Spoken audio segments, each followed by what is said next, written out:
लोग तो ये भी कह रहे हैं कि सारे के सारे जितने इंडिया में वेपन्स बनाए थे उन सबको टेस्ट करके वैसे मैं देख एक और उदाहरण बता दूं, इसमें कितनी गंभीरता से काम किया ये भी देखिए। अभी आपने देखा होगा कि एक वहां उसका नाम था शायद हाफिज सैफुल्ला, जिसने 2006 में टेररिस्ट कैंप पे, उस सीआरपीएफ कैंप पे टेररिस्ट अटैक किया था, और जिसने कई प्रकार के अटैक्स में उसका नाम आया था, आरएसएस हेडक्वार्टर पे भी किया था। अज्ञात लोगों ने उसको मार दिया है। अब देखिए ये क्या होता है कि जब वहाँ की सरकार का बुलंद इकबाल बुलंद की बजाय जमींदोज हो जाता है तो कुछ ऐसा होता है। तो जो हमारे यहाँ काम तो ये किया जाता अज्ञात है, लोग भी आपकी पार्टी के नहीं, भेजे नहीं, हुए हैं? हमें नहीं पता कौन है, हमें नहीं पता कौन है। इसके लिए मैं बताऊं क्या होता है। आप में से जो लोग उत्तर प्रदेश और मध्य प्रदेश के रहने वाले होंगे तो बुंदेलखंड में एक आल्हा गाया जाता है, आल्हा उदल का नाम सुना होगा। तो आल्हा में एक लाइन है कि बड़े लड़ैया मोहबे वाले जहकी मार सही ना जाए, और एक का मारे दुई मर जावे, तीसर खौफ खाए मर जाए। तो आप देखिए, एक ऑपरेशन किया, जैसे मोहम्मद लश्कर तैयबा फिनिश, अब पता नहीं खौफ खा के वो कहां से मर गया, हमें क्या पता। ब्रह्मोस के बारे में मैंने कमेंट देखा, पाकिस्तान ने कहा कि मोदी जी से हमें एक ब्रह्मोस भेज दो। कितने का है? उन्होंने कहा पता बता दो, फ्री में भेज देंगे। नहीं नहीं नहीं, आपको ध्यान हो जो जैश ए मोहम्मद का हेडक्वार्टर है जिसका नाम मरकज सुभान अल्लाह था, तो ऐसा मोदी जी ने ब्रह्मोस भेजा कि एक दौर था वहां से बैठ के आतंकी हमले होते थे।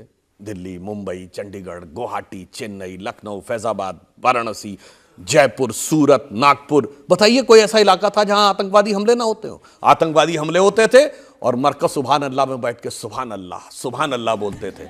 आज मोदी जी ने ऐसा मारा है कि वहां बैठ के या अल्लाह बोलने की नौबत आ गई है। जनता में से एक सवाल ले सकते हैं इसमें। पहलगाम हमले के बाद जब भारत सरकार ने पीओके में आतंकी अड्डे तबाह किए तो राहुल गांधी जी ने कहा था कि हम भारत सरकार का फुल सपोर्ट करेंगे, लेकिन ऐसा क्या हुआ कि बाद में राहुल गांधी पलट गए? देखिए, ये मुझे लगता है इसका उत्तर तो कांग्रेस पार्टी या राहुल गांधी जी का कोई प्रवक्ता दे सकता है, मगर अलटना पलटना जो है वो कांग्रेस पार्टी की फितरत में रहा है।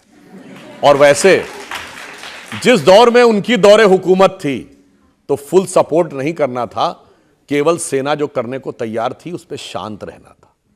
बराक ओबामा ने अपनी किताब प्रॉमिस लैंड में लिखा है 2010 में मनमोहन सिंह जी की वार्ता के आधार पर कि 2008 के बाद भारत की सेना कार्रवाई करने के लिए तैयार थी, मगर कांग्रेस सरकार ने इसलिए कार्रवाई नहीं की क्योंकि उसको लगता था इससे उपजे राष्ट्रवाद के वातावरण में बीजेपी को फायदा ना हो जाए।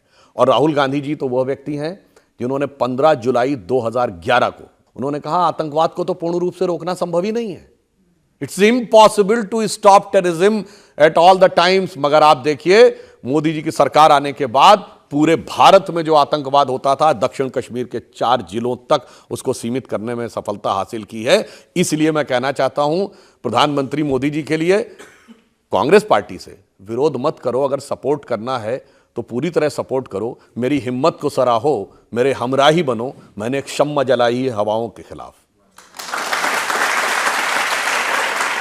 बिलावल भुट्टो फॉरेन मिनिस्टर रह चुके हैं, वो कह रहे हैं कि रात के अंधेरे में क्यों मारा? रात के अंधेरे में तो चोर आके मारते हैं। इसीलिए जयशंकर जी ने बताया कि हम चोरी छुपे नहीं, सीना जोरी के साथ मार के आते हैं। और किसको मारा? किसी को नहीं मारा, सिर्फ आतंकवादियों को मारा।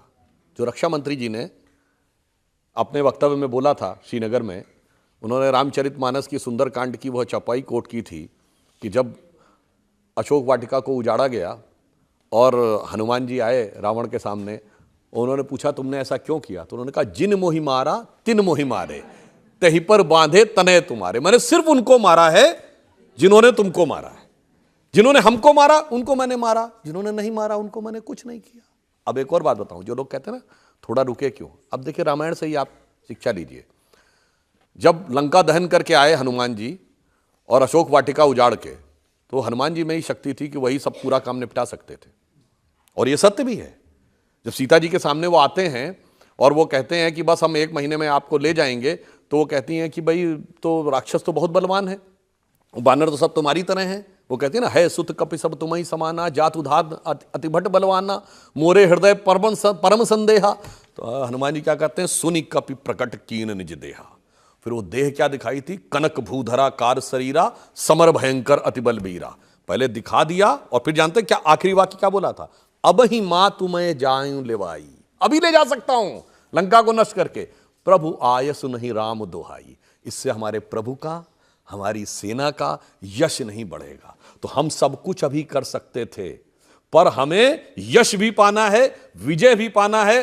और जो मोदी जी ठंडे दिमाग से काम कर रहे हैं, देखिए आप सबने सुना होगा कि सिंध में, पाकिस्तान के सिंध में, शायद कल की बात है या परसों की बात है, वहां के होम मिनिस्टर का घर जला दिया गया, वहां का मिलिट्री का कॉन्वॉय रोक लिया गया। वीडियो अवेलेबल है जिसमें वो कह रहे हैं कि हम दुश्मन से लड़ने जा रहे हैं, वो कह रहे हैं दुश्मन तो तुम हो।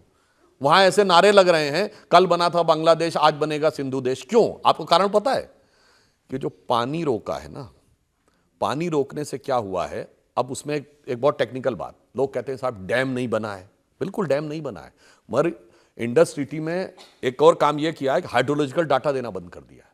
यानी अब कितना पानी है पहले बताते थे, बताइए अजीब बात है, हम क्यों बताएं हमारे यहाँ कितना पानी है, तो अब कभी 55 मीट्रिक टन हो जाता है, कभी 9 पे आ जाता है। तो अब क्या हो रहा है, पानी थोड़ा वहां कम हुआ है। तो जो एक नहर बन रही है पाकिस्तान के पंजाब में, जिससे कि सिंध में और कम पानी जा रहा था, उससे सिंध में रिएक्शन हो गया है कि हमारा बिल्कुल ही पानी काट लेना चाहते हैं, वैसे ही पानी कम हो गया है। तो अब इसे कहते हैं दिमाग से प्रयोग करना।